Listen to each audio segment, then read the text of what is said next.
சிவகார்த்திகேயனுக்கு தமிழக அரசு அறிவித்த விருதால் எழும்பிய சர்ச்சை. தமிழக அரசு 2009ஆம் ஆண்டு முதல் 2014ஆம் ஆண்டு வரையிலான சிறந்த திரைப்படங்கள் விருதினை நேற்று அறிவித்தது.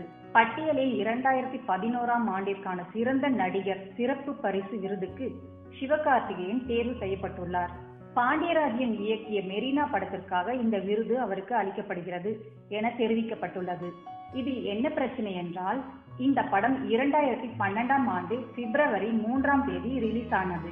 இந்த படத்திற்கு எப்படி 2011ஆம் ஆண்டின் விருது அறிவிக்கப்பட்டது என்று ரசிகர்கள் கேள்வி கேட்க ஆரம்பித்துள்ளனர். இதனால் இப்படம் 2011ஆம் ஆண்டே சென்சார் செய்யப்பட்டதாகவும் அதன் அடிப்படையில் விருது கொடுக்கப்பட்டிருக்கலாம் என்றும் ஒரு பக்கம் கூறப்படுகிறது. மேலும் இது போன்ற பல செய்திகளை அறிய வி டாக்கீஸ் சேனலை லைக், கமெண்ட்ஸ் மற்றும் சப்ஸ்கிரைப் பண்ணுங்க.